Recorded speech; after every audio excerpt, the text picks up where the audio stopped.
Hi everyone, I'm Petra. I'm a life coach and advocate for survivors of narcissistic and emotional abuse.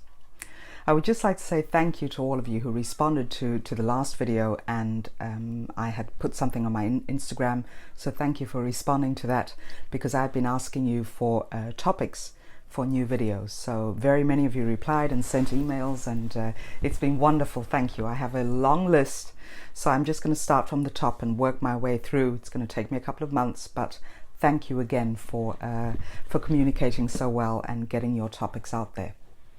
So one of the topics was from Erin. Thank you, Erin. I spoke to Erin just recently, and she said, please could you make a video on this topic of friends and family members who are on the outside looking in when you are the target of narcissistic abuse. And I thought that was such a great topic, because I haven't found anything on this anywhere where I've searched, on internet. And this is very true, that our friends and family members, those of the ones who are that we have a close connection to, and that care for us, and that we are in loving relationships with, they are often the onlookers into our relationships and into our friendships, and they can see very objectively what's going on. And this is, this is often forgotten. Forgotten by us as targets. When we are going through the abuse, we are so involved in ourselves, as we should be. So involved in the confusion, the hurt, the heartache, the disgust, the distress that we are involved in these relationships, so that we are not even thinking about what our other family members and friends might be seeing, what they might be witnessing, and how it makes them feel. So if anything, when this is going on in a family or friendship dynamic, and you have the healthy family members and friends looking on, this is secondary abuse, because what we often undermine is the fact that the family members and friends are just as impacted by the abuse. I'm not going to say it's on the same level, but it does impact them, because they are watching all of this. They are not sure what to do. They are not sure what to say. They want to help, but they're not sure how to help you. So this is secondary abuse. And as Erin was saying, that a family member of hers actually had trauma from this as well. She was up late at night. She was thinking over certain situations and things that she had seen. This, is very real. This is very real. So there are certain signs. If you are the family member or the friend of the target, there are certain signs that you can look out for. And one of them would be that the abused often seems intimidated or frightened to speak up around their abusive partner. And remember that the abusive partner is never this monster that shows up. It's always this very charming and very friendly person, wonderful spouse, wonderful girlfriend or boyfriend. And this, of course, is the mask that they always wear when they are in the outside world, because they do not want you to know what they do behind closed doors. So when a family member tells you, I believe that I am being abused, emotional abuse is, of course, more difficult to detect, but of course the physical abuse is something that you can recognize straight away. But when a family member or friend tells you this, just believe them. Don't put blame onto them. Don't say, well, maybe you're seeing things the wrong way. Don't tell them that their perspective is maybe skewed. Believe them, because every target of abuse is in such a state of confusion, they sometimes don't even believe what's going on. So you need to give them that trust, that they can trust you when they tell you certain things, and that you will not judge them for that. So I digress here, but going back to the signs, one was, of course, if they seem intimidated or frightened to speak up in the presence of their partner. And the other one would be, for example, is cancelling appointments at the very last moment. And this is usually due to the fact that the narcissistic abuser will isolate their target, isolate their victim, so that they may have total control. So when when there is an appointment, say you're having a lunch together with your healthy family member or the healthy friend, and they will cancel at the last minute, this is because they are probably getting hell from the abuser to say, how dare you leave me alone, how dare you go out, I'm feeling sick right now, I don't want you going over to your family member's house or your friend's house, I need care right now. And as we all know, when we have been through abuse, we just tend to listen to the abuser and do everything that they want. We succumb to their demands. So another thing to look out for, if there is a pattern of cancelling appointments with you. They visit less frequently. Again, this has to do with the isolation, where you will see your family member, your friend, less frequently. That is simply because they're afraid to leave their home. They're afraid to do things that bring them joy. They're afraid to interact with other people because they know that there is going to be a price attached to that. So just be wary of that. This is one of the things. Wow, this person used to visit me twice a month, and now they're showing up once a month or once every 8 weeks. You know, these are all signs, especially when you can see that there is a pattern involved there. It's all about the pattern. You know, anything that happens incidentally, that can just happen. But when there is a pattern involved, huge red flag. Another thing, and this is especially for victims of physical abuse as well, is that you will see that they will be wearing inappropriate clothing in the season that you're in. So say if it's summer and they show up with very long sleeves, dark sunglasses, heavily made up maybe, this is a sign. This is them covering up the physical abuse, the marks, the bruises, the cuts, whatever it may be. They are covering this up. They don't want you to know. And usually there is a lot of shame involved in this as well. You will also notice that the abused will be regularly put down or criticized by their partner in your presence. And you will find that the abused response to that will be silence, or they will look down, or they will fidget, or they will do something that just does not fit the way they are being treated. Another warning sign. Another thing is that there is an overall unhealthy look to them. And what do I mean by that? I remember for myself, I had at this point, especially with this last abuser that I was involved with, I was, in that period, I was very much into my health. I still am into my health, but I was really obsessed with my health back then, obsessed with working out, eating the right foods.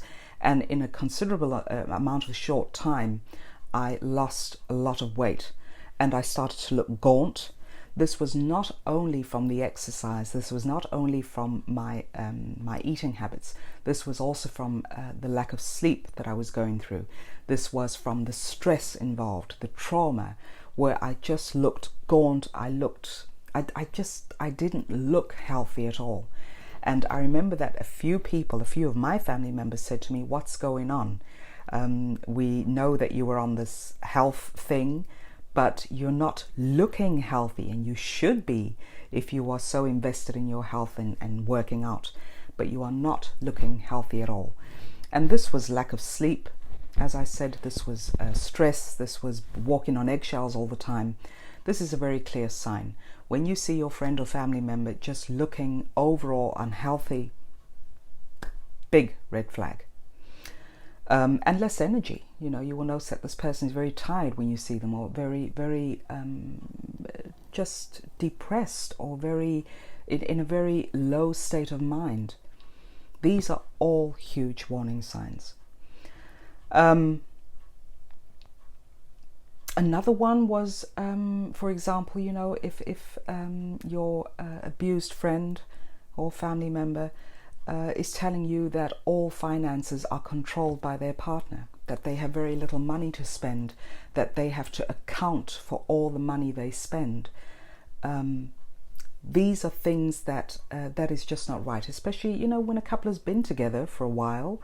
It's just normal, at least in my mind, it's a very normal thing to just share finances, to each pay, you know, what they can, or each contribute what they can bring to the table.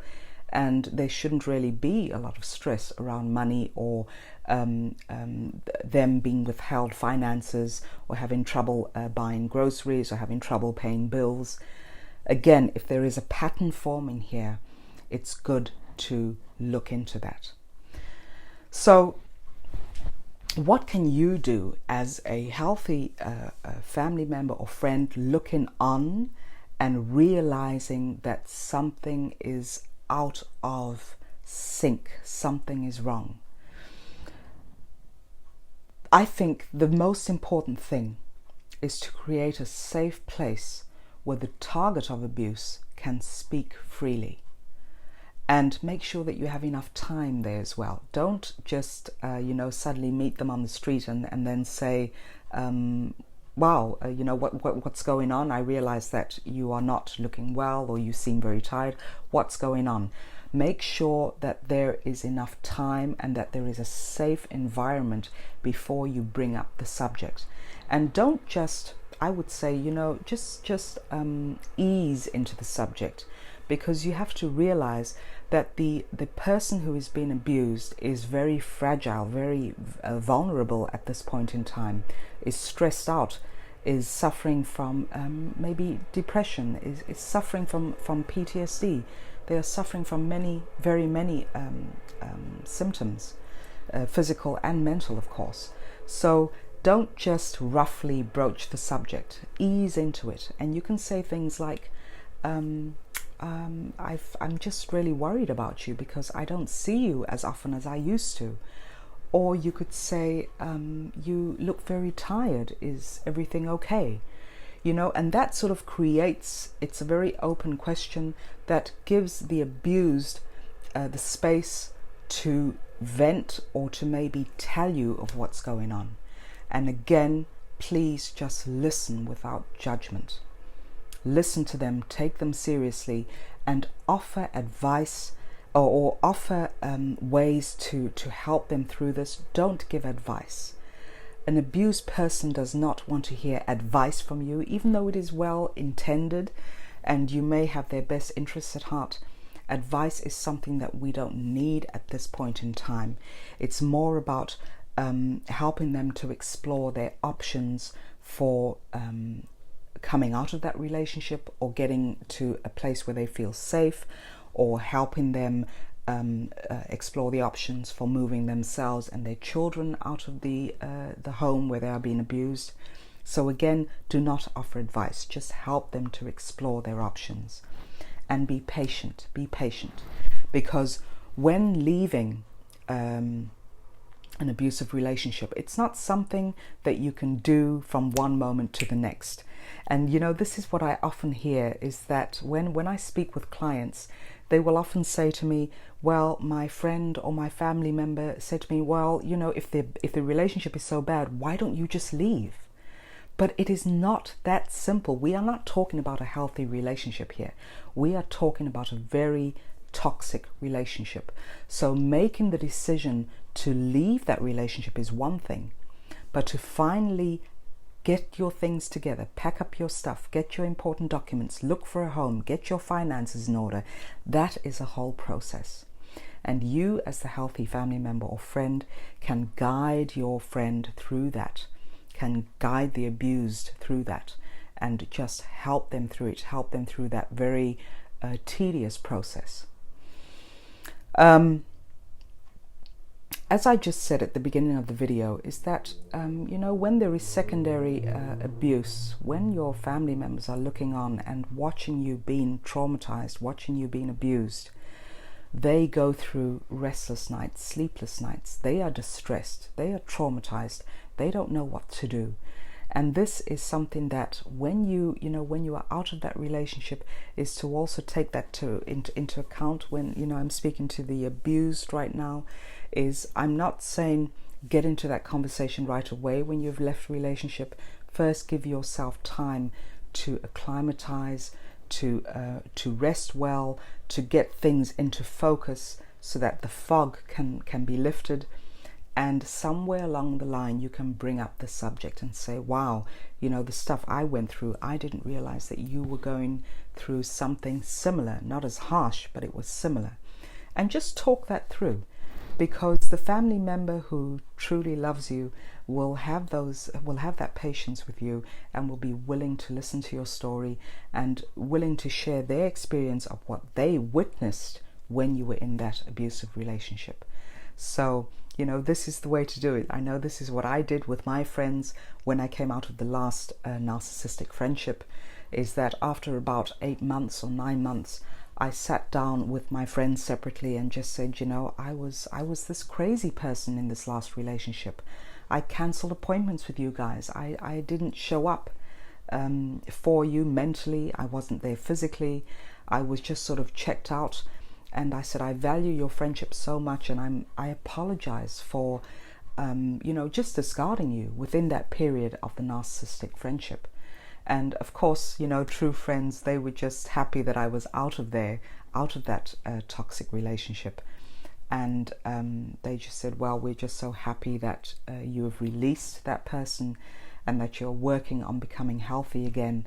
And we saw the craziness going on, and we saw that you were in some other world. You were in La La Land, and you were doing your own thing, and we could not reach you. You could not hear us when we tried to warn you about what was going on.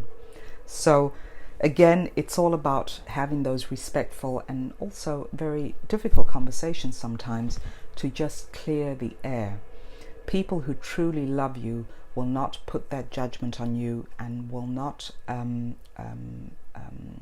reprimand you for just being totally out of focus with your healthy friendships and family relationships as well. So that was it in a nutshell. I hope that has helped some. Just be aware of the signs, again, to those of you who may be experiencing this at this very moment. Be aware of the signs. Be there to listen to your friend or family member when they try to tell you what's going on. Take them seriously, and again, help them explore their options, and not give them advice, because that's the last thing that we are wanting at that point. So take care of all of you, and safeguard your heart, safeguard your spirit, and please keep well. Till next time. Bye now.